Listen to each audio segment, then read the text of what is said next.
रख रख त्या रानातून थोडं पुढं जाऊ गड्या, पाऊल थकलं नाही गड्या, पाऊल थकलं नाही.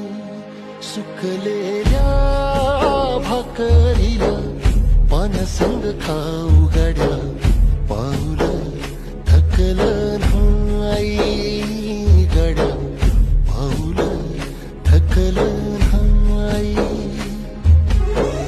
झालो बरबाद जरी बसला हाव उरी, कलेची आग सार जाळून बी जाईना. अडला घास असा कावन वास असा, पण यो ध्यास अजून बी माग